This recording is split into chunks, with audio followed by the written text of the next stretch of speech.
राकेश रंजन जी, एक बार आपसे अपडेट लेना चाहेंगे कि अभी भी कहां-कहां करीबी मुकाबले की खबरें हैं।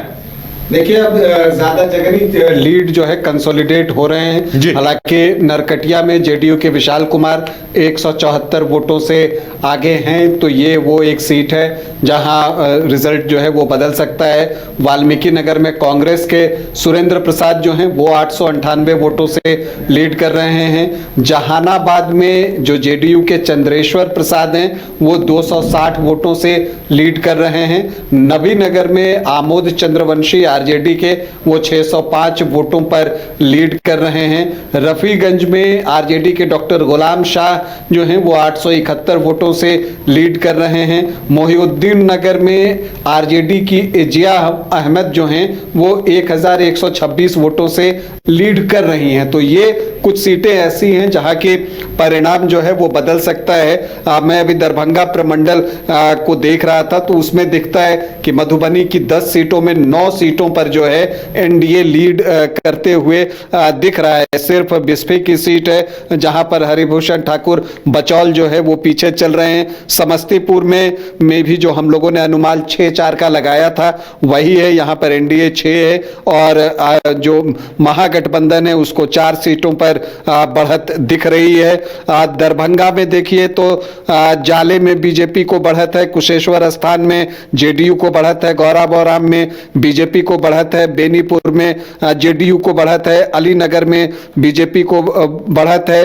दरभंगा ग्रामीण में भी देखिए ललित कुमार यादव जो है कई बार के विधायक हैं आरजेडी के, वो पीछे चल रहे हैं 7340 वोटों से। यहाँ पर जो ईश्वर मंडल हैं जेडीयू के उनको बढ़त है। दरभंगा में संजय सरावगी जो कि कहा जा रहा था कि यहाँ चुनाव फंस सकता है, वो लगभग 15,000 वोटों से अब लीड कर रहे हैं, तो ये भी एक कंफर्टेबल मार्जिन की तरफ जा रहा है। हायाघाट में बीजेपी लीड पर है। बहादुरपुर में भी जेडीयू जो है उसने 9,000 की लीड ले ली है और केवटी में मुरारी मोहन झा को 7,500 की लीड है, मतलब यहाँ 10-0 है। तो ये जो 30 सीटें आप देखते हैं दरभंगा प्रमंडल की, वहां पर आपको 25 सीटें जो है वो एनडीए के पक्ष में दिख रही हैं और सिर्फ 5 सीटें जो हैं वो महागठबंधन की तरफ जा रही है। उदय, तो एक तरह से आप देखिए तो एनडीए ने जो है पूरा इस दरभंगा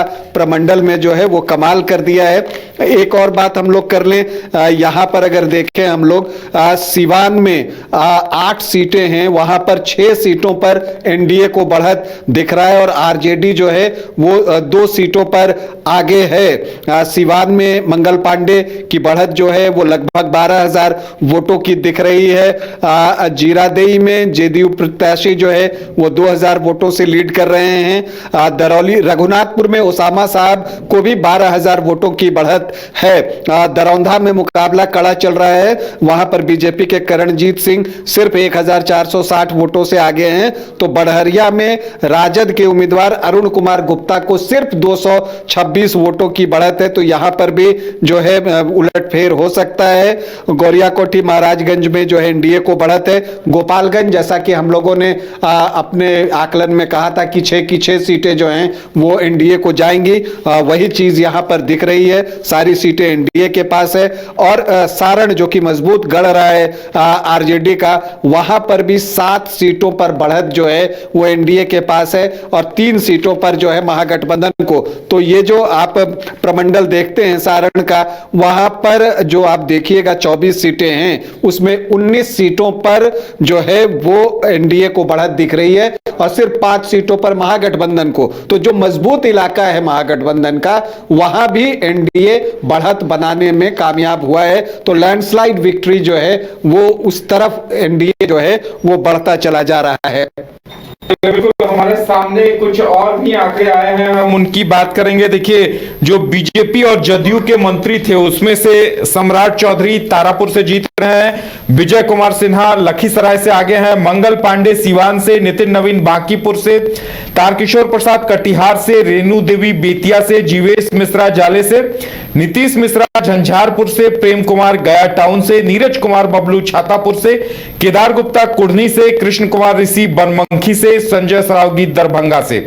और अगर जदयू के मंत्रियों की बात की जाए तो श्रवण कुमार नालंदा से आगे चल रहे हैं, लेसी सिंह धमदाहा से, जयंत राज अमरपुर से, मदन सहनी बहादुरपुर से, शीला मंडल फूलपरास से, विजेंद्र यादव सुपौल से, सुनील कुमार भोरे से, जमा खान चैनपुर से, विजय कुमार चौधरी सरायरंजन से और सुमित कुमार सिंह चकाई से आगे चल रहे हैं। और देखिए बिहार चुनाव में बाहुबलियों पर सबकी नजर थी, तो अनंत सिंह मोकामा से जीत गए हैं, रीतलाल यादव दानापुर से अभी पीछे चल रहे हैं, ओसामा रघुनाथपुर से आगे चल रहे हैं, हुलास पांडे ब्रह्मपुर से आगे चल रहे हैं, सूरज भान की पत्नी बीना देवी हार गई है मोकामा से और अनंत सिंह ने मुकाबला जीत लिया है, अशोक महतो की पत्नी अनीता देवी वारसलीगंज से थोड़ी देर पहले आगे चल रही थी लेकिन अब वो पीछे चल रही हैं, मुन्ना शुक्ला की बेटी शिवानी शुक्ला लालगंज से वो पीछे चल रही है और आनंद मोहन के बेटे चेतन आनंद भी पीछे चल रहे हैं। यानी रंजन जी ये कहा जा सकता है कि बाहुबलियों को अनंत सिंह को छोड़ दिया जाए तो ज्यादातर बाहुबलियों को जनता ने नकारा है। नहीं देखिए यहाँ से धूमल सिंह भी आगे चल रहे हैं एक माह से, उनकी भी बढ़त बनी हुई है और देखिए जनता की अदालत में सारे हैं और जिनको जनता सराह रही है उनको वोट कर रही है, तो इसलिए जो है इसे चुनावी तौर पर ही देखे जाने की जरूरत है। और अगर आप यहाँ पर देखिए तो कई जगहों पर चूंकि अब डबल सेंचुरी जो है एनडीए ने मार ली है, तो अब आप ज्यादातर जगहों पर देखेंगे तो आपको यही दिखेगा कि हर तरफ जो है एनडीए ही दिखेगा। बीजेपी को तो अब 91 सीटें जो है उस पर बढ़त दिख रही है, जबकि वो सिर्फ 101 सीटों पर चुनाव लड़े हैं, तो उसमें सिर्फ 10 सीटें हैं जहां की वो दूसरे स्थान पर है, बाकी जगह जो है उन्होंने बढ़त बना ली है। जेडीयू को 79 सीटों पर बढ़त जो है वो दिख रही है, 101 सीट जो है जेडीयू ने भी लड़ा था तो 79 सीटों पर उनको भी बढ़त दिख रही है, तो क्लियर कट। और आरजेडी वो कम होता जा रहा है, अभी 27 सीटों पर उनकी बढ़त जो है वो दिख रही है, तो ये चीजें कम हो रही हैं और एलजेपीआर 23 सीटों पर पहुंच गई हैं। तो अब एलजेपीआर और आरजेडी में सिर्फ 4 सीटों का फासला जो है वो रह गया है, जबकि एलजेपीआर सिर्फ 29 सीटों पर चुनाव लड़ रही है। तो ये लैंडस्लाइड विक्ट्री है और ये इसको आप अब शुरू में हम कह रहे थे कि इस चुनाव में कुछ भी ऐसा एंटी इनकम्बेंसी या प्रो इनकम्बेंसी जो है वो नहीं है, हो सकता है कुछ हवा हो, फिर बीच में मैंने कहा कि हो सकता है कि अब ये लग रहा है कि ये लहर है और अब लग रहा है कि ये सुनामी है, और बिल्कुल उस अंदाज में जो है एनडीए की सीटें बढ़ते चली जा रही हैं और लगभग जो है 205-6 सीटों की बढ़त जो है अब दिख रही है और बीजेपी के सीटों की संख्या बढ़कर 95 तक पहुंचते हुए अब दिख रही हैं। तो आप समझिए 101 में 95, तो ये क्या स्ट्राइक रेट है। और जेडीयू 82 के आसपास जो है वो पहुंच रही है और महागठबंधन की सीटों की संख्या सिमट कर 30 हो गई है और जिसमें कि राजद को 25 सीटें दिख रही हैं। तो ये चीजें बहुत जल्दी जल्दी बदल भी रही हैं। हर प्रमंडल में एनडीए ने जो है वो ऑलमोस्ट बढ़त बना ली है और जो स्ट्रांग होल्ड था आरजेडी का वहां पर भी जो है एनडीए ने जो है उनको पीछे छोड़ दिया है। अब तक परिणाम अभी सारे आए नहीं हैं, परिणाम जैसे जैसे आएंगे जब ये कन्वर्ट होगा तब परिणाम आना शुरू होगा, लेकिन अब ये ऑलमोस्ट स्पष्ट है क्योंकि अब हर चीज को जो है वो स्टेबल हो गया है। तो अब आप कह सकते हैं कि यहां पर जो है निश्चित तौर पर एनडीए फिर से सरकार बनाने जा रहा है। तो जबरदस्त प्रदर्शन यहां पर, अगर आप पश्चिम चंपारण की सीटों की भी बात कर लें तो यहां पर 9 सीटें हैं और इसमें एक वाल्मीकि नगर की सीट जो है यहां पर कांग्रेस को बढ़त दिखती है, लेकिन वो सिर्फ 898 वोटों की है। रामनगर में भी बीजेपी को बढ़त है, नरकटियागंज में बीजेपी को बढ़त है, बगहा में बीजेपी को बढ़त है, लौरिया में बीजेपी को बढ़त है, नौतन में बीजेपी को बढ़त है, चनपटिया में भी बीजेपी को बढ़त है, बेतिया में भी जो है रेणु देवी आगे चल रही हैं और सिकटा में भी समृद्ध वर्मा जो है वो आगे चल रहे हैं। तो आप आपको ये दिख रहा है कि जो 9 सीटें हैं उसमें 8-1 का स्कोर जो है वो दिख रहा है। और पूर्वी चंपारण जहां से कि इस बार महागठबंधन को उम्मीदें थी, वहां पर रक्सौल में बीजेपी को बढ़त है। इसके अलावा सुगौली में एलजेपीआर के राजेश कुमार आगे चल रहे हैं। नरकटिया में जो है अगर आप देखिए तो जेडीयू के विशाल कुमार को बढ़त दिखती है। हरसिद्धि में बीजेपी को बढ़त है। गोविंदगंज में एलजेपीआर के प्रदेश अध्यक्ष राजू तिवारी को बढ़त है। केसरिया शालिनी मिश्रा जीत चुकी हैं। कल्याणपुर में महेश्वर हजारी, ये आपको जो महेश्वर हजारी वाली सीट है ये समस्तीपुर में है। पिपरा में जो है श्याम बाबू उनको बढ़त है। मधुबन में भी राणा रणधीर बीजेपी के जो हैं वो बढ़त पर हैं। मोतिहारी में प्रमोद कुमार फिर से एक बार बढ़त पर हैं। चिरैया में भी जो है वो बढ़त दिख रही है जेडीयू को। और ढाका में भी जो है सिटिंग एमएलए बीजेपी के पवन कुमार को बढ़त दिख रही है। शिवहर में भी जेडीयू को बढ़त है। डॉक्टर श्वेता गुप्ता आगे चल रही हैं। हाजीपुर में बीजेपी की बढ़त मजबूत है। लालगंज में संजय सिंह ने 21,500 वोटों की बढ़त ले ली है। वैशाली में सिद्धार्थ पटेल को लगभग 22,000 वोटों की बढ़त है। महुआ में संजय सिंह एलजेपीआर के, उनको लगभग 18,000 की बढ़त है। राजा पाकड़ में जेडीयू के महेंद्र राम को लगभग 24,500 की बढ़त है। महनार में उमेश कुशवाहा को 17,500 की बढ़त है। पातेपुर में लखेंद्र रोशन को 11,000 से ज्यादा की बढ़त है। तो ज्यादातर जगहों पर जो है नवीन अब आ गए हमारे साथ। नवीन, ज्यादातर जगहों पर एनडीए जो है वो क्लियर कट जो है बढ़त बनाए हुए है। एक सुनामी से कह सकते हैं रंजन जी, जिस तरीके से अब आंकड़े स्पष्ट हो रहे हैं धीरे धीरे, ये एक सुनामी है और उस सुनामी में पूरी तरीके से उड़ सी गई है महागठबंधन। जी बिल्कुल, और यही बात मैं अभी उदय जी से कर भी रहा था जी कि आप देखिए जब शुरुआत हुई थी तो हम लोग कह रहे थे कि इस बार कोई वेव नहीं दिख रहा है। फिर जब रिजल्ट आना शुरू हुआ तो लगा कि नहीं, लगता है अंडर करंट तो है, हवा तो है किसी के पक्ष में। फिर थोड़ी देर बाद लगा नहीं, ये हवा नहीं है, ये लहर है। तो फिर लहर लगा और अब जाकर ये लग रहा है कि ये सुनामी है। और ये सुनामी ऐसी है कि बिल्कुल समझिए कि अभी मैं देख रहा हूं महागठबंधन 35 सीटों के आसपास जो है वो पहुंच गई है। एनडीए ने डबल सेंचुरी जो है वो लगा दी है। तो अब कहीं पर जो है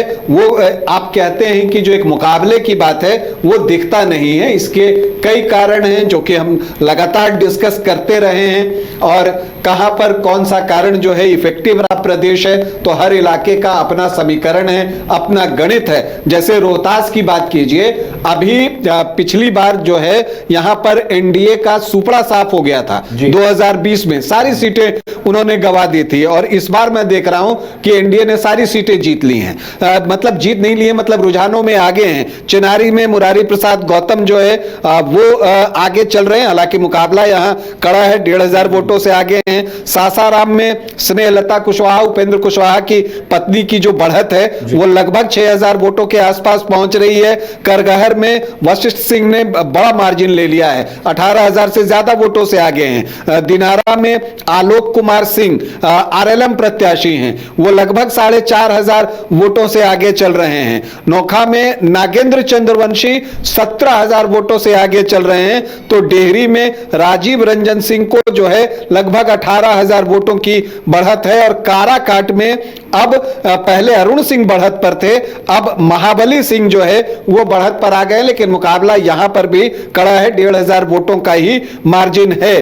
तो जो आप ये यहां पर देख रहे हैं सीटें, तो पिछली बार सब जो है पूरी तरह से एनडीए लूज कर गया था। तो इस बार चीजें बदली हैं और इसके लिए जो बीजेपी ने, एनडीए ने जो समीकरण बनाए, जो उन्होंने जो है कोर्स करेक्शन किया, जिन चीजों की वजह से वो हारे थे, जैसे पिछली बार मगध, शाहाबाद, पूरी तरह से जो है एनडीए का ऑलमोस्ट सफाया हो गया था। कुछ एक गिनती की सीटें उनके पास बच गई थी, लेकिन इस बार उन्होंने प्रॉपर प्लान किया पहले लोकसभा चुनाव के दौरान, तो गया सीट तो आ गई, लेकिन तब तक काराकाट में उपेंद्र कुशवाहा और पवन सिंह साथ में लड़ गए, तो उसका इंपैक्ट जो है वो आपको औरंगाबाद पर पड़ा, औरंगाबाद के अलावा जो है आरा पर पड़ा और फिर बक्सर सीट पे पड़ा। तो ये बातें बहुत अच्छे से एनडीए को समझ आ रही थी और एनडीए ने ये चीज किया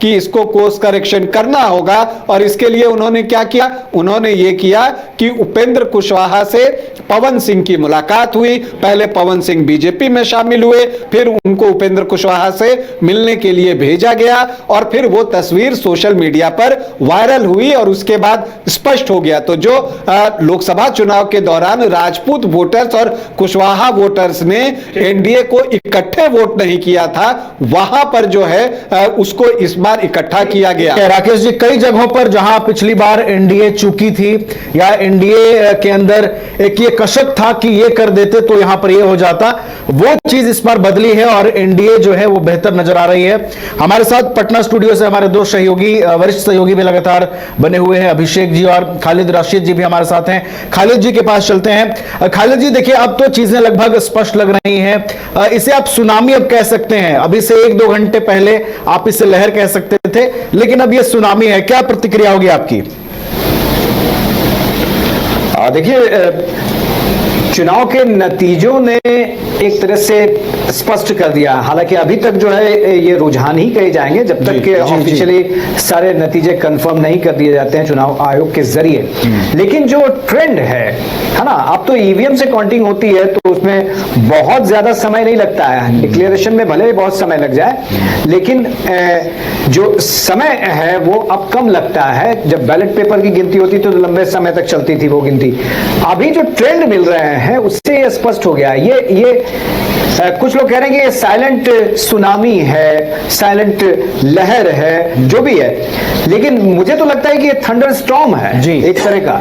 इसकी अपेक्षा किसी ने नहीं की थी। आप देखें कि हमारा जो न्यूज बाइस्कोप का जो एग्जिट था वो एक बहुत बड़ा रेंज दे रहा था, सबसे ज्यादा एक तरह से तमाम जितने भी पोल आए थे एनडीए को बहुत बड़ी बढ़त दिखा रहा था। तो हम करीब तो हैं, लेकिन हम भी इस ढंग से इसको प्रोजेक्ट नहीं कर पाए थे कि एनडीए जो है 200 का आंकड़ा छू लेगा या इसे पार कर लेगा। लेकिन अभी जो स्थिति बनी हुई है, ये तो लगता है कि कुछ समय के बाद हो सकता है कि जब सारे नतीजे आ जाए तो हो सकता है कि 2010 में जो एनडीए ने परफॉर्मेंस दिया था उस परफॉर्मेंस को कहीं पीछे ना छोड़ दे 2-4 सीट से। राशिद जी, गृहमंत्री अपनी सभाओं में जिक्र भी करते थे और कई उनके कार्यक्रम हुए थे, उसमें उन्होंने जिक्र भी किया था कि 2025 के चुनाव में एनडीए अपने सबसे बेहतर प्रदर्शन को दिखाने जा रही है और वो चीजें अब सच साबित हो रही हैं। राशिद जी,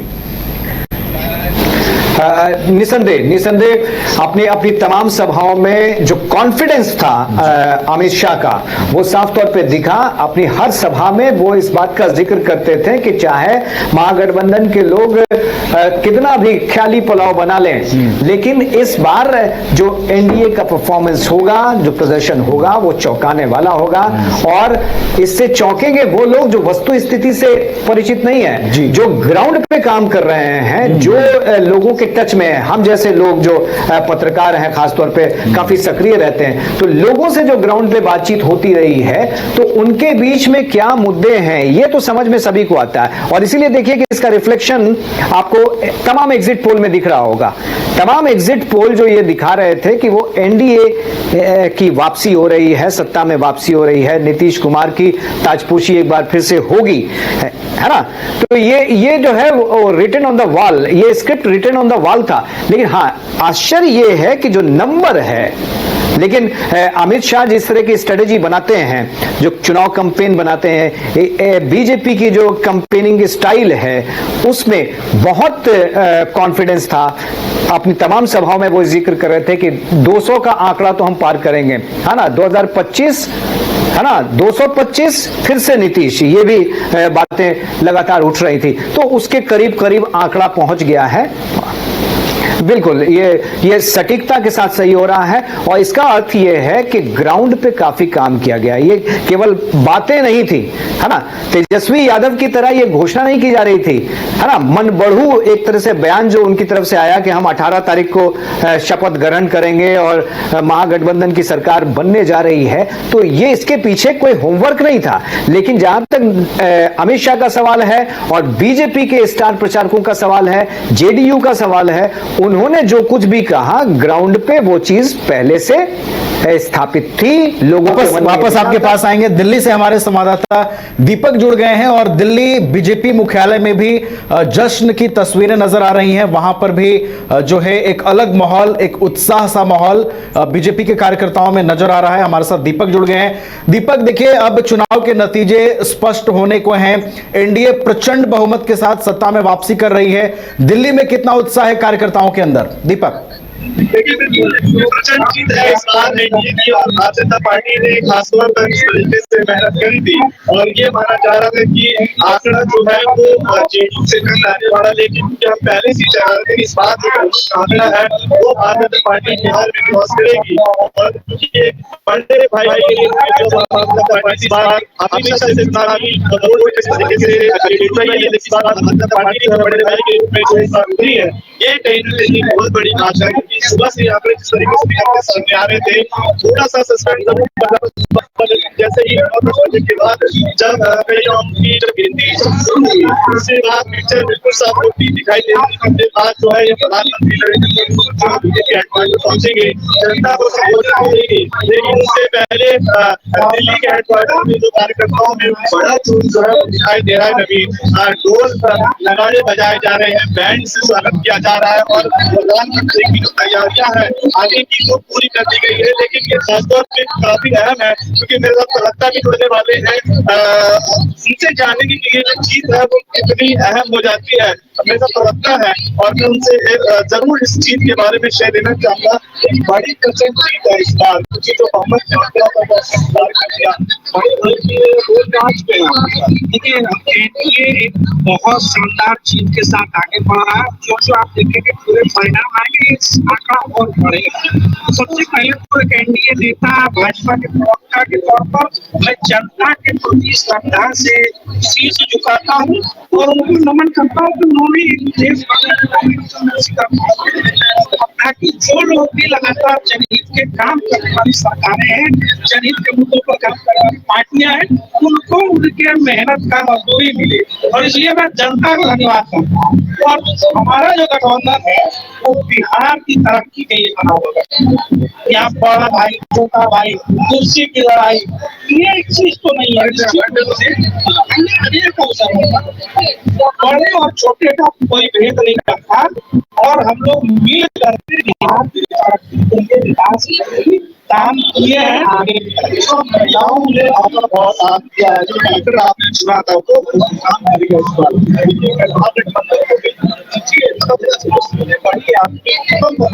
देखिए इस बात की बात नहीं है, ये हर बार आप देखें 2005 जब भी पंचायत महिलाओं का सरकारी भर्तियां आई, महिलाओं का आरक्षण देकर के महिलाओं को। और बिहार देश में एकमात्र ऐसा राज्य है जिसमें पुलिस बल में महिलाओं का सर्वाधिक महिलाओं का जो उसका ये क्षेत्र है जो जीविका के रूप में आज बिहार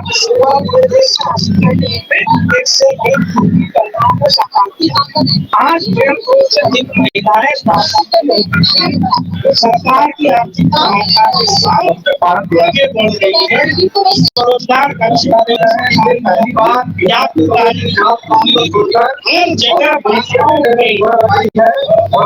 सुनिश्चित किया गया।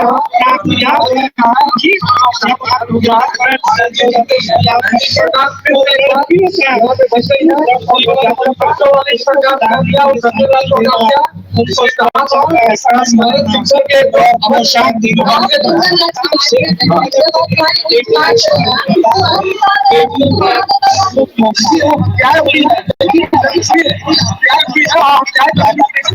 वो दौड़ याद करिए तो ध्यान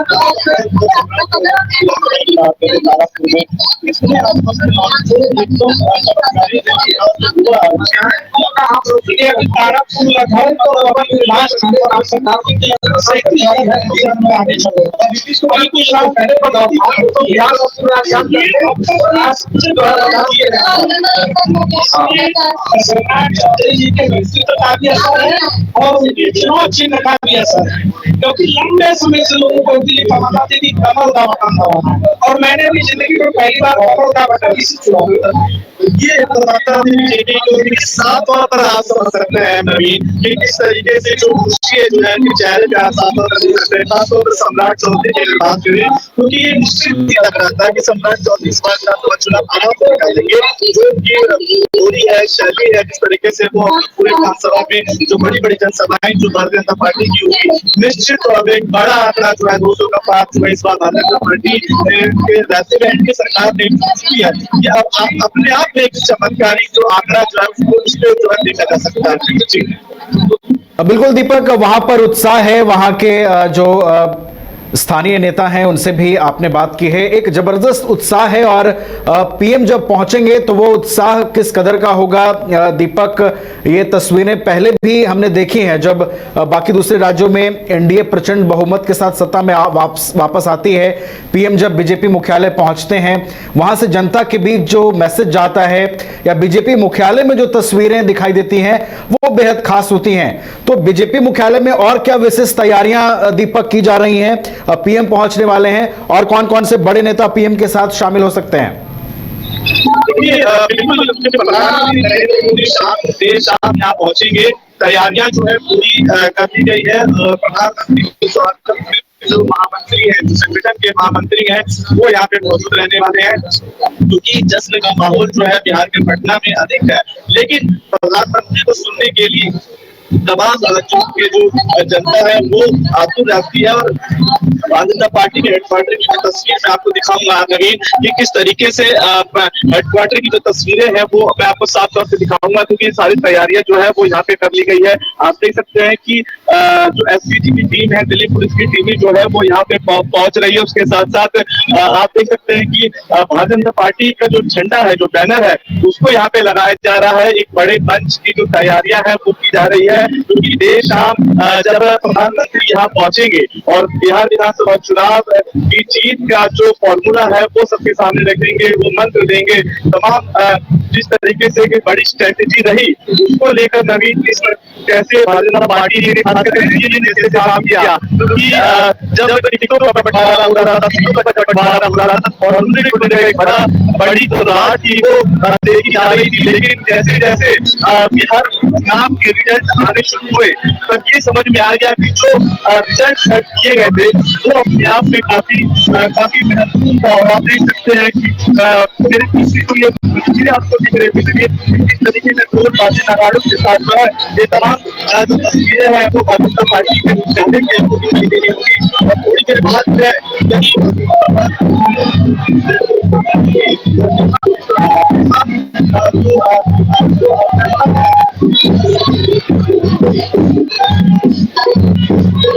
लगातार तस्वीरें हम आप तक पहुंचा रहे हैं। ये बीजेपी का जो दिल्ली हेडक्वार्टर है वहां की तस्वीरें हम दर्शकों तक पहुंचा रहे थे जहां जश्न की तैयारियां शुरू हो गई हैं।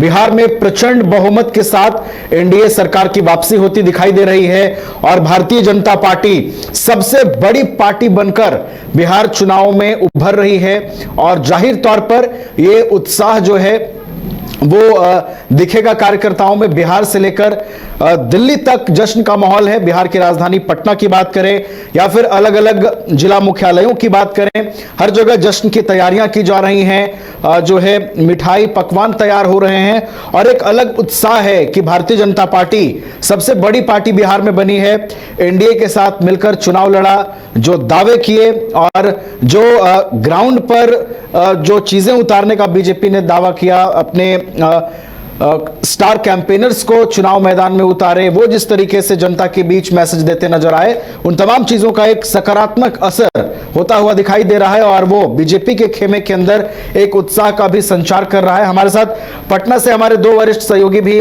लगातार बने हुए हैं, खालिद जी और अभिषेक जी हमारे साथ बने हुए हैं। अभिषेक जी के पास वापस हम चलते हैं। अभिषेक जी, देखिए अब जिस तरीके से चीजें स्पष्ट हो रही हैं, कई तरह के हम नाम दे रहे हैं, थंडर स्टॉर्म कह रहे हैं, सुनामी कह रहे हैं, आप अपने शब्दों में कैसे इस परफॉर्मेंस को देखेंगे? अभिषेक जी, क्या कहेंगे आप? देखिए नवीन, ये इस परफॉर्मेंस को हम लोग इस तरह से कह सकते हैं कि एक ऐसा नेता और एक ऐसा गठबंधन जो अपने एंटी इनकम्बेंसी को सरकार में बने रह करके उसको खत्म कर दिया और 2010 का जो रिकॉर्ड था लगभग उस रिकॉर्ड के पास पहुंच गया। 2010 में एक अलग तरह का वेव था, नीतीश कुमार कई योजनाओं को लेकर के बीजेपी के साथ बिहार में सरकार चला रहे थे, साइकिल योजना, पोशाक योजना, उस तरह की योजनाओं को उन्होंने लाया था। और 2010 में लालू परिवार पूरी तरीके से सफाया हो गया था। लालू परिवार का एक भी कैंडिडेट जीता तक नहीं था। राबड़ी देवी 2 जगह से चुनाव लड़ रही थी, सोनपुर भी हार गई थी और राघोपुर भी हार गई थी। इस बार भी राघोपुर से अभी तक कुछ क्लियर नहीं हो पा रहा है, कभी तेजस्वी यादव आगे हो जा रहे हैं, कभी तेजस्वी यादव पीछे हो जा रहे हैं, कभी सीन कुछ क्लियर नहीं है। तो कहने का मतलब यह है नवीन कि इस बार का जो चुनाव है, इसके वेव को लोग समझ ही नहीं पाए, खास करके जो विपक्ष के नेता थे, विपक्ष का जो तमाम गठबंधन के जो लोग थे, उनको मतलब कहीं से भी ये नहीं लग रहा था कि इस तरह का परिणाम आएगा। शायद कहा जाए तो सत्ता पक्ष के भी कई ऐसे विधायक होंगे, हालांकि बड़े लोग हो सकते हैं, जो बड़े नेता है, लीडरशिप है, नीतीश कुमार, नरेंद्र मोदी, अमित शाह के तरीके जो लोग हैं, उनका आकलन अलग होगा या उनके जो इंटेलिजेंस है उन्होंने आकलन उनको दिया होगा। लेकिन जो विधायक, जो कैंडिडेट जो चुनाव लड़ रहे थे, जो प्रत्याशी थे, जो उम्मीदवार थे, उनको भी ये नहीं पता होगा कि इस तरह का परिणाम आ सकता है और ये परिणाम इसको साबित कर रहा है। तमाम एग्जिट पोल फेल हो गए, कोई एग्जिट पोल 200 के करीब एनडीए को नहीं दिया था। तो एक तरीके से एग्जिट पोल तमाम फेल हो गए और तमाम जितने जो लोग महागठबंधन को 90, 80 या 100 के करीब दिखा रहे थे, वो तमाम चीजें फेल हो गए। तो इस तरह से कहा जा सकता है किसी को नहीं पता था कि ये इस तरह का परिणाम आएगा। अगर एग्जिट पोल में 10-15% का अगर अंतर होता तो समझ में भी आता, लेकिन कहाँ 150 और कहाँ 200, यानी 50 सीट का अंतर, तकरीबन 30% का अंतर सीट को लेकर कहा जाए तो ये बहुत बड़ा अंतर था और ये अंतर इतना आसानी से प्राप्त नहीं हुआ होगा एनडीए को। अब अगर हम लोग बात करते हैं महागठबंधन या फिर विपक्षी खेमा का, तो राहुल गांधी अपने अलग रूप में थे, तेजस्वी राहुल गांधी लालू प्रसाद यादव से मुलाकात करने तक नहीं जाते हैं, तेजस्वी यादव अपने आप को सीएम घोषित कर दिए। उसके बाद फिर जो सन ऑफ मल्ला कहे जाते हैं मुकेश सहनी, वो अपने आप को डिप्टी सीएम कह रहे थे। तेजस्वी यादव ने जब सवाल उठा कि 2%, 2.5% के जनमानस वाले नेता को आप डिप्टी सीएम दे रहे हैं, तो 14-15% का जो अल्पसंख्यक समाज है, जो आपसे 7 से लगातार 20-25 वर्षों से 30 वर्षों से जुड़ा हुआ है, उसको क्यों नहीं दे रहे थे। फिर उन्होंने तेजस्वी यादव ने मंचों से घोषणा करना शुरू किया कि हम अलग समुदाय, अलग धर्म के लोगों को भी डिप्टी सीएम बनाएंगे। वो अब्दुल बारी सिद्दीकी की तारीफ करना शुरू कर दिए थे कि अब्दुल बारी सिद्दीकी नीतीश कुमार, लालू यादव के करीबी नेता है और सेकेंड लीडरशिप में सबसे बड़ी लीडर्स है। लेकिन कहीं कुछ काम नहीं आया। गठबंधन पूरी तरीके से, जो महागठबंधन था, वो अपने आप में उलझ कर रह गया। जो गौड़ा बौड़ाम सीट के लिए जो कहा जाए कि दरभंगा का जो सीट है गौड़ा बौड़ाम, जहां से मुकेश सहनी खुद चुनाव लड़ना चाहते थे, फिर अपने भाई को चुनाव लड़वाया, फिर उनको बैठाया, फिर आरजेडी के कैंडिडेट। तो एक तरीके से जो एक माहौल था महागठबंधन का ना, वो बिल्कुल कॉम्पैक्ट नहीं था। हालांकि जो तल्ख अंदाज था या कहे कि जो थोड़ा सा खींचतान एनडीए में भी हुआ, जिस समय नीतीश कुमार पर नाराज भी हुए अपने सीट को लेकर के, चिराग पासवान को जिस तरह से सीट दिया गया था, अंदर खाने जो खबरें आई और 2 दिन 3 दिन जो एक्सरसाइज चला एनडीए में, लेकिन धीरे धीरे वहां चीजें सुधर गई। लेकिन महागठबंधन में धीरे धीरे चीजें बिगड़ती चली गई और जो सेकेंड फेज में चुनाव, जो 11 तारीख को जो मतदान हुआ, उसके 2 दिन पहले यानी कि 9 तारीख को जो प्रचार समाप्त होना था, तो 7 और 8 तारीख 8 और 9 तारीख 2 दिन मुकेश सहनी प्रचार में गए ही नहीं, चुनाव प्रचार में गए ही नहीं। इसके बाद उन्होंने मीडिया के ऊपर कई तरह के आरोप भी लगाए। तो आप मेहनत नहीं कर रहे हैं, आप कोशिश नहीं कर रहे हैं, या आप एकजुटता दिखाने की बात नहीं कर रहे हैं, लेकिन आप पब्लिक से वोट मांग रहे हैं। हैं, तो ये संभव नहीं है। बिहार एक बार फिर से साबित कर दिया कि जो काम करेगा, जिस पर भरोसा होगा, लोग उसी को वोट करेंगे। आप कुछ भी बोलते रहिए, दावे करते रहिए, वादे करते रहिए, वादों के साथ लोग नहीं जाने वाले हैं। नीतीश कुमार पिछले 2-2.5 सालों में जितना काम किया, जितने लोगों को नौकरियां दी हैं, या फिर पेंशन का जो अमाउंट बढ़ाया, जो राशि बढ़ाई, बिजली 125 यूनिट जो उन्होंने फ्री किया, ये तमाम चीजों को लेकर के जो वो पब्लिक के बीच में गए, तो वही नीतीश कुमार फिर बिल्कुल वापसी किए और अपने 2020 के स्ट्राइक रेट से करीब 100% उन्होंने बढ़ोतरी भी की। क्या खाली बिल्कुल बिल्कुल अभिषेक, आपने जो कुछ भी कहा कि देखिए जीत और हार चुनाव में होती है, एक पक्ष हारता है, एक पक्ष जीतता है, लेकिन जो अंतर है वो अंतर समझने की आवश्यकता है कि कहां पे महागठबंधन लैग किया। आपने बिल्कुल सही कहा कि जो स्ट्रेटेजी होनी चाहिए, जो चुनाव जीतने की रणनीति होनी चाहिए, रणनीति बनाने में महागठबंधन के नेताओं ने कई बार गलतियां की। आपने जिसकी तरफ इशारा किया कि भाई आप अगर गठबंधन बना लेते हैं तो उसकी घोषणा जो है वो बेहतर तरीके से की जा सकती है। आपने एक माहौल तो बनाया, आपने वोटर अधिकार यात्रा निकाली, थोड़ी सी पहले निकाल दी, और उसमें जो एकजुटता दिखी वो एकजुटता अचानक से गायब हो गई। जो बड़े नेता हैं महागठबंधन के, वो दूसरे देशों की यात्रा पे चले गए। तो जब यहाँ पे ग्राउंड पे काम करने की आवश्यकता थी, आप कहीं और थे। ये इसका मतलब है कि फोकस जो है वो डिफोकस हो गया। तो जब ऐसा होता है तो कनेक्शन, संपर्क जो होना चाहिए, यानी संवाद की भाषा में बोले तो संपर्क है ना, जो साधना, कनेक्शन बनाना, वो कनेक्शन कहीं कहीं बराबर टूटता रहा। अब आप देखें कि अभिषेक, आप जिस तरफ इशारा कर रहे हैं कि मुकेश सहनी को एक ही फिक्र थी कि मुझे डिप्टी सीएम प्रोजेक्ट किया जाए। आपकी कोशिश ये होनी चाहिए थी कि महागठबंधन एक साथ रहे, सत्ता में आए और ये तमाम प्रश्न जो है हल कर दिया जाए। आप देखिए हिकम ने जो है नुकसान पहुंचाया है खालिद जी। हाँ बिल्कुल, निजी हित में आप देखें कि आगे जो हम चर्चा में जिस बिंदु को उठाना चाह रहे हैं वो कांग्रेस की स्ट्रेटेजी। देखिए तेजस्वी यादव की भी एक जिद थी, है ना, जो लालू कुंभा है उसकी भी एक जिद थी कि प्रोजेक्ट किया जाए, मुख्यमंत्री का चेहरा प्रोजेक्ट किया जाए तेजस्वी यादव को, है ना। और कांग्रेस की तरफ से लगातार उसमें हिकअप दिखाई जा रही थी, हीला हवाला किया जा रहा था कि नहीं, इस स्ट्रेटेजी पे हम नहीं चलते हैं, हम मुख्यमंत्री का चेहरा पहले घोषित नहीं करते हैं। तो जो दूरियां थी महागठबंधन के दलों के बीच, जो दूरियां थी वो स्पष्ट तौर पे सामने आ गई।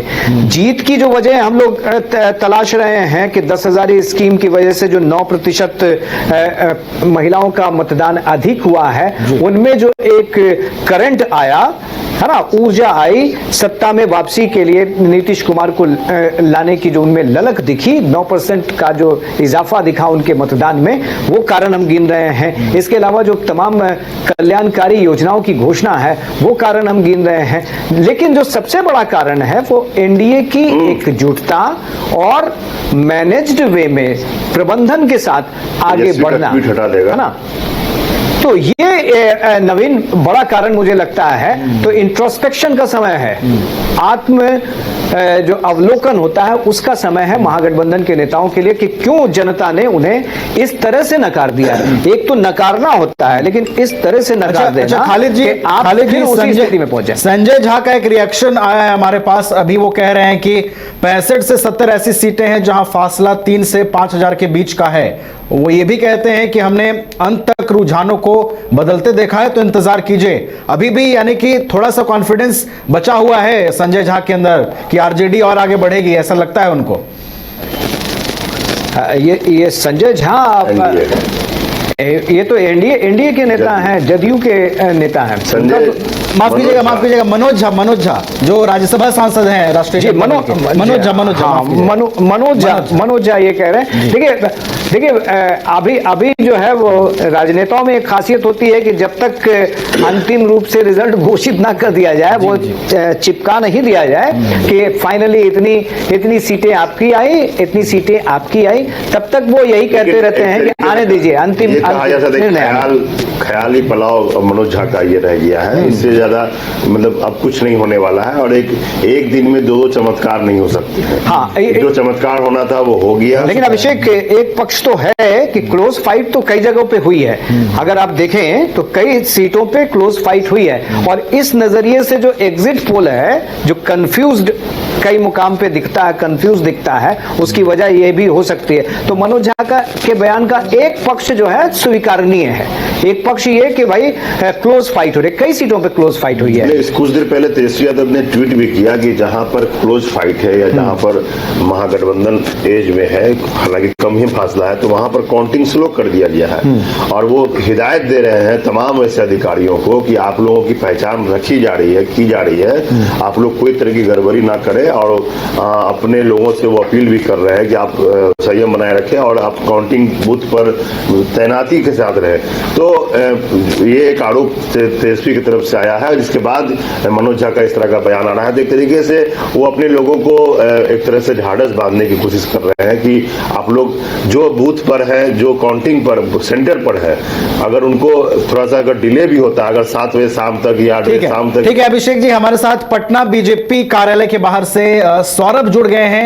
वहां पर भी जश्न का माहौल नजर आ रहा है, कार्यकर्ता बेहद उत्साहित हैं। सौरभ, क्या कुछ तस्वीरें हैं, दिखाइए वहां पर दर्शकों को कैसा उत्साह है बीजेपी के समर्थकों में। हम देख पा रहे हैं कि बड़ी तादाद में वहां पर समर्थक जुट गए हैं और जश्न की तैयारी है, हाथों में रंग अबीर और गुलाल भी नजर आ रहा है। सौरभ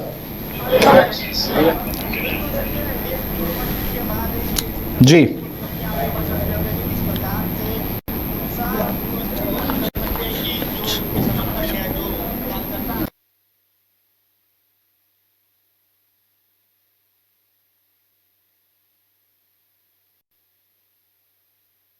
सौरभ, आपका संपर्क हमारे साथ टूट गया है किसी तकनीकी खामी की वजह से। सौरभ, आपके पास दोबारा लौटेंगे, लेकिन लगातार हम तस्वीरें दिखा रहे हैं। अब ये जो परिणाम के रूप में ये जो रुझान तब्दील हो रहे हैं, एक प्रचंड बहुमत संदेश देने की कोशिश है।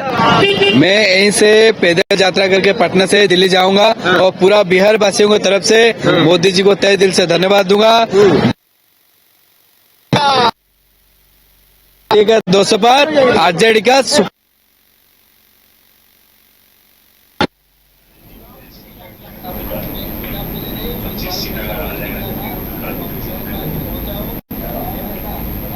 पैदल यात्रा करके दिल्ली जाऊंगा और फिर मोदी जी को बोलूंगा कि बिहार वासियों की तरफ मतलब चुनाव के लिए स्वच्छ भारत तो अभी बिहार का बना रही है, इसके लिए मैं मोदी जी को तहे दिल से धन्यवाद देना चाहता हूँ। पूरा बिहार वासियों की तरफ से उनको बहुत बहुत धन्यवाद देना चाहता हूँ मोदी जी को, उनका हार्डवर्किंग और पूरा बिहार वासियों की तरफ से आज बिहार में सरकार बना है और बहुत सारे डेवलपमेंट बनेगा। विकसित भारत में हमारा बिहार नंबर 1 बनेगा। देखिए, उड़ीसा से पदयात्रा करते हुए दिल्ली जा रहे थे और बिहार में भी ये रुके हुए हैं और यहाँ संदेश देने की कोशिश है। और हम आपको तस्वीर दिखा रहे हैं बीजेपी प्रदेश कार्यालय से। देखिए, जो कार्यकर्ता हैं, जो लोग हैं, जो समर्थक हैं, उन्हें काफी उत्साह देखने को मिल रहा है। आपको आगे लिए चलते हैं कि महिलाओं से हम बातचीत करेंगे कि जिसके ऑफिस दिलाने की बातें कही जा रही है। वहीं अगर आज एनडीए गठबंधन का प्रेस कॉन्फ्रेंस या फिर बातचीत करने का तरीका वो बिल्कुल डिफरेंट है।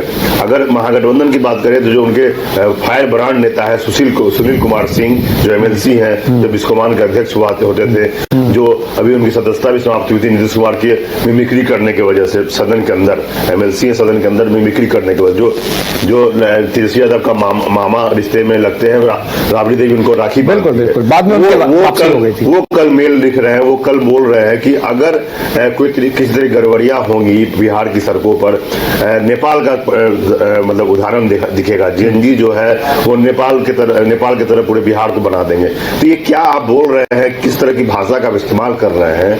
तो एक तो आप सत्ता में आने की बात कर रहे हैं और आप इतना अति उत्साह है सत्ता में आने के लिए कि आप अधिकारियों को धमका रहे हैं, चुनाव को गलत ठहरा रहे हैं, एसआईआर के मुद्दे को उठा रहे हैं। उसके बाद आप नेपाल जैसी घटना घटना बिहार में करने के लिए सड़कों पर लोगों को मतलब इसलिए अभिषेक ये कहा जा रहा था कि भाई जो जीतने वाले होते हैं, जिनकी जीतने की संभावना होती है, उनके जो कार्यक्रम है और उनका जो बॉडी लैंग्वेज है वो इस तरह का नहीं होता है। तो कहीं ना कहीं किसी ना किसी तरह की कंफ्यूजन की स्थिति तो उनमें थी। दावे जो किए जा रहे थे वो ग्राउंड वर्क नहीं था। जिस तरीके से कई आपने चीजों को गिनाया, अभिषेक जी ने भी उन चीजों को सामने रखा कि किस तरीके की शैली का इस्तेमाल किया गया, किस तरह के शब्दों का प्रयोग किया गया। आज सोशल मीडिया का दौर है, जनता तक सीधे वो बातें पहुंचती हैं, तो कहीं ना कहीं ये भी एक बड़ा बैरियर बना। जब महागठबंधन की इतनी घिसी पिटी हालत है तो इसको भी एक कारण माना जाना चाहिए। देखिए नवीन चुनाव जीतने के लिए आज भी ये आप मान के चलिए कि जो परंपरागत चीजें हैं, लोगों से जमीन पर जाकर मिलना, उनसे कनेक्ट होना, उनके इशू को जानना समझना, है ना, यही कारगर हो सकता है। आपको जितनी भी डिजिटल तरक्की हम कर लें, लेकिन लोगों के मानस तक पहुंचने का प्रयास आपको करना होगा। और गठबंधन के नेताओं ने यह प्रयास नहीं किया। उनको डराकर, उनको एक ऐसी चीजें बताकर, एसआईआर के बारे में कितने लोग बोलते थे खालिद जी की बीजेपी अगली बार मुख्यमंत्री नीतीश कुमार को नहीं बनाएंगे, इसीलिए आप हमको मुख्यमंत्री बना दीजिए।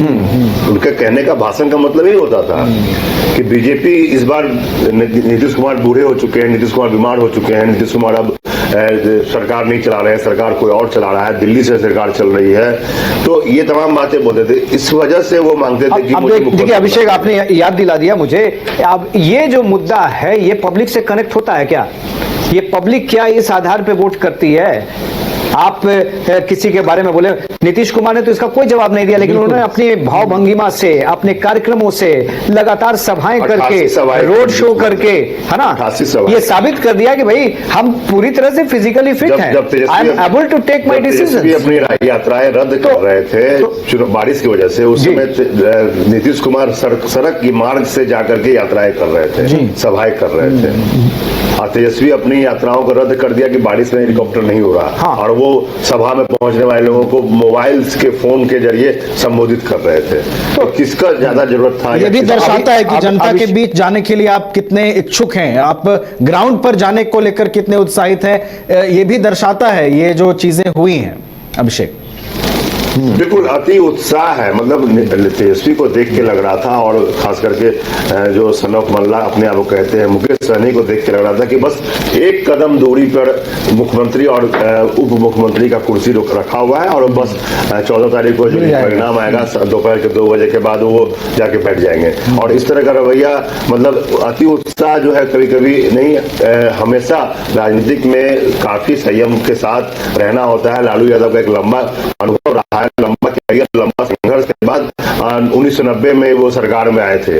उस 1994 से लालू यादव से नीतीश कुमार अलग हुए, 94 से, नवीन मैं अपने दर्शकों को बताना चाहूंगा, 94 से नीतीश कुमार लालू यादव से अलग हुए, और 2005 में जाकर के उनको सत्ता मिली थी। यानी कि आप समझ लीजिए तकरीबन 10 साल के बाद, 11 साल के बाद उनको संघर्ष करने के बाद, वही positive politics, not negative politics. सिर्फ लालू यादव को गाली देकर के पॉलिटिक्स नहीं करते थे नीतीश कुमार, वो आज भी सिर्फ अगर लालू यादव को गाली देकर के नीतीश कुमार चाहेंगे कि सत्ता में आ जाएंगे, वो संभव नहीं है। उन्होंने पिछले 5 वर्षों में काम किया है, जिस तरह से 3 वर्षों में उन्होंने रोजगार दिया, नौकरियां बांटी, तमाम जो वादे थे उनको पूरा किया, और चाहे सरकार में बीजेपी उनके साथ हो, चाहे वो आरजेडी साथ हो, उनका जो विजन है, उनका जो एजेंडा है, वो फिक्स रहता है, और वो उस एजेंडे से वो नहीं हटते हैं। इसलिए लोग उन पर ज्यादा भरोसा किए, और भरोसा का नतीजा ये हुआ कि 2010 में जिस तरह की स्थिति में आरजेडी परिवार चली गई थी, लालू परिवार चला गया था, वो स्थिति में फिर से आज 2025 में आरजेडी परिवार खड़ा है, लालू परिवार खड़ा है। और उस समय तेजस्वी यादव की उम्र 27 वर्ष रही होगी, क्योंकि 10 वर्ष पुरानी बात मैं कर रहा हूँ, आज 37 वर्ष है। 2 दिन पहले उन्होंने केक काट करके अपना 37वां साल का मनाया भी है। तो 27 साल के आप थे, आज 37 साल के आप है। ठीक है अभिषेक वापस आते हैं। कुछ हमारे पास प्रतिक्रियाएं आ गई हैं। तारकिशोर प्रसाद पूर्व डिप्टी सीएम रह चुके हैं बिहार के, कटिहार से बीजेपी के उम्मीदवार, उनकी प्रतिक्रिया आ गई है नतीजों के बाद, सुनवाते हैं दर्शकों को। हमारी जो एनडीए की सरकार है और डबल इंजन की सरकार है, ये उसकी जीत है। हम सबों ने आम लोगों के खुशहाली के लिए काम किया है और इसलिए जनता ने जनादेश दिया है। जो काम करेगा जनता का आशीर्वाद मिलेगा। हमारी सरकार ने बिहार को बदला है, हमारा नेतृत्व मजबूत है। नरेंद्र मोदी जी के नेतृत्व में बिहार विकास के एक नई ऊंचाई पर पहुंचा है। हम सबों ने आम आदमी की खुशहाली का ध्यान रखा है, खास करके माताओं बहनों के आर्थिक और उसके सामाजिक और पारिवारिक परिवर्तन के लिए हमारी सरकार ने काम की है और उसी का यह परिणाम है कि बिहार की जनता ने, कटिहार की जनता ने। हजारीबाग सदर के प्रदीप प्रसाद, उनकी भी प्रतिक्रिया आई है बिहार चुनाव के नतीजों पर, उन्होंने भी अपनी प्रतिक्रिया दी है, वो भी सुनवाते हैं हम दर्शकों को। जिस तरह से बिहार की जनता ने जो मतदान किया है, जो बिहार पे कलंक लगा हुआ था जात पात की राजनीति का, जात पात टूट गया और बिहार विकास की ओर अग्रसर हो गया। माननीय प्रधानमंत्री, यशस्वी प्रधानमंत्री के नेतृत्व पे, विश्वास पे उन्होंने जिस तरह से मतदान किया है, निश्चित तौर पे जो आने वाले दिनों में 20 सालों से जो रनवे तैयार किया जा रहा था बिहार का विकास के लिए, वो रेडी हो चुका है और बिहार विकास की ओर अब टेक ऑफ करने को रेडी है। आने वाले दिन में 5 साल में देखेंगे बिहार में अभूतपूर्व विकास होगा। आप पिछले समय भी देख रहे होंगे बिहार में जिस तरह से विकास हुआ है, पटना देख रहे होंगे, कलकत्ता से ज्यादा अगर कहीं विकास हुआ था तो पटना में विकास हुआ था। तो आने वाले दिन में बिहार की जनता ने जान समझ के, सोच बूझ के जिस तरह से राष्ट्र हित में वोट किया है, राज्य हित में वोट किया है, उनकी जितनी भी प्रशंसा की जाए कम हो। बिहार वासियों की मेरी तरफ से ढेर सारी शुभकामनाएं। बहुत बहुत सबको धन्यवाद, आभार। विपक्ष एफआईआर की जीत बता रही है, बिहार जीते हैं। देखिए, विकास की अगर उन लोग बात करते और अगर नकारात्मक पॉलिटिक्स की बात नहीं करते तो शायद ये स्थिति उनकी नहीं होती। राजनीति की बात करनी चाहिए, नेगेटिव बात नहीं करनी चाहिए, तो आज ये बदतर स्थिति महागठबंधन की नहीं होने वाली थी। तो कहीं न कहीं वही लोग जिम्मेवार हैं। अगर उनके परिवार के लोग किसी भी तरह से मानसिक रूप से सक्षम नहीं है तो उन्हें राजनीति में आगे नहीं करना चाहिए। कहीं न कहीं उससे देश को भी नुकसान हो रहा है और राजनीति में खराब आदमियों का प्रवेश पूरी तरह से प्रतिबंधित है। ये बिहार की जनता ने तय करके दिखा दिया। चलिए, तो झारखंड में भी उत्साह है, झारखंड के भी बीजेपी कार्यकर्ता उत्साहित हैं, बिहार के इस जनादेश का स्वागत कर रहे हैं झारखंड की भी जनता। पटना बीजेपी कार्यालय के बाहर से हमारी संवाददाता स्नेहा ने कुछ महिलाओं से बात की है। महिलाएं काफी गदगद हैं, उत्साहित हैं इस जीत के बाद, उनकी भी प्रतिक्रियाएं सुनवाते हैं आपको। मैं स्नेहा, आप देख रहे हैं न्यूज़ 22 को। अभी हम मौजूद है पटना के बीजेपी ऑफिस में और आप तस्वीरों के माध्यम से देख सकते होंगे कि जश्न का माहौल आपको नजर आ रहा है। यह माहौल काफी जोश भरा दिख रहा है क्योंकि शुरुआती रुझानों में एनडीए भारी बढ़त से आगे बढ़ रही है। तो एनडीए काफी आगे बढ़त से आगे बढ़ रही, क्या बोलेंगे? देखिए, ये पूरे बिहार की जनता की जीत है। इसमें हमारे नरेंद्र मोदी प्रधानमंत्री जी का और नीतीश कुमार जी का जीत है। ये ऐतिहासिक जीत बिहार के जनता को हम लोग समर्पित कर रहे हैं। मोदी जी का गरीबों के प्रति घर देना, गैस देना, बाथरूम बना करके देना, ये सब उनका बहुत काम किया है। इसी कारण आम जनता उनके प्रति समर्पित रही।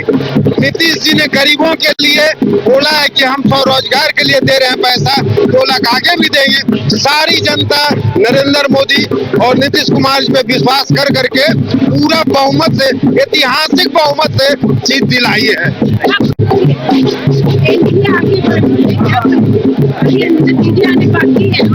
नतीजा तो करीब करीब आ चुका है। ये बिहार का जीत हुआ है, अब बंगाल की बारी है। जो लोग अभी विपक्ष वाले बोलते थे परिणाम उल्टा हुआ तो नेपाल और बांग्लादेश बना देंगे, कहाँ गए वो? ये विकास का प्रतीक है। महिलाओं को जो आत्मनिर्भर भारत बनाने के लिए मोदी जी ने और नीतीश कुमार ने जो रोजगार के लिए पैसा दिया, तो महिलाएं जागरूक हो जाए और अधर्मियों के ऊपर धर्म का ये प्रतीक है। सनातन का जीत है।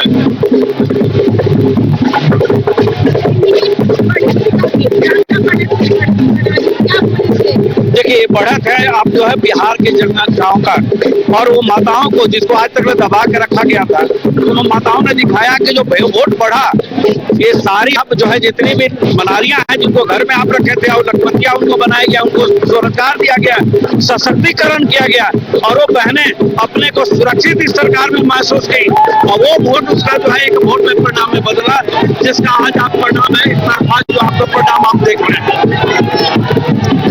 वही एक तरफा परिणाम आप देख रही हैं। इसलिए ये वोट जात पात धर्म से ऊपर उठ के काम किया गया, और एक सनातन और ये बिहारियत का, इस बिहार का संस्कृति को बचाने वाला जो कि अब विश्वास हुआ ये भाई नरेंद्र मोदी और नीतीश कुमार का, जो आपका जो कार्यों को देखकर विश्वसनीयता उन्होंने साबित किया है, उस पर मोहर लगाया है जनता ने, और हर तबके के जनता ने वोट लिया, और इसमें दिखाया कि अब गाली गलौज किसी को भी आप देकर और आप जो है डंडा धमका कर अब नहीं चलेगा, और आप जो भी व्यक्ति काम करके दिखाएगा, चांद पर सड़क बना देंगे कहने से नहीं होने वाला है, काम करके दिखाएगा, और काम करके नीतीश कुमार बीजेपी सरकार ने एक साथ मिलकर किया है, और ये दिखाया है कि इंडिया गवर्नमेंट में ये 5 पांडों का ये शक्ति दिखाया गया है कि कैसे जो एक साथ मिलकर अपने काम किए और रोजगार के बारे में दिखाया कराया, जिसके वजह से जनता ने आज वोट दिया है, और नीतीश कुमार को लगाई है, तेजस्वी यादव को औकात ला दिया। आप जैसे तस्वीरों के माध्यम से देख सकते हैं कि यहाँ भारी भीड़ देखी जा रही है, और जश्न का माहौल लगातार बनता जा रहा है, कार्यकर्ताओं में जबरदस्त उत्साह है, कई लोग ढोल नगाड़ों के साथ मेहमानों का स्वागत कर रहे हैं, और शुरुआती रुझान में की बढ़त पूरे कार्यालय का माहौल कर ही दिया था, लेकिन अब काफी भारी बढ़त के साथ आगे बढ़ रहे हैं, तो हम कार्यकर्ताओं से बात करने की कोशिश करते हैं। क्या बोलेंगे? भारी बढ़त से आगे बढ़ रहे हैं, क्या बोलेंगी? चलिए, तो बिहार चुनाव के नतीजों से बीजेपी के नेता गदगद हैं, उत्साहित हैं। बीजेपी के राज्यसभा सांसद दीपक प्रकाश के पास सीधे आपको लिए चलते हैं, क्या कुछ उनकी प्रतिक्रिया है, और ये जो जनादेश बिहार की जनता ने दिया है उसको लेकर ये क्या सोचते हैं। सीधे चलते हैं दीपक प्रकाश के पास। बड़ी मेहनत से पूरा लोग, अरे भाई हम बिहार को देखिए, कठिन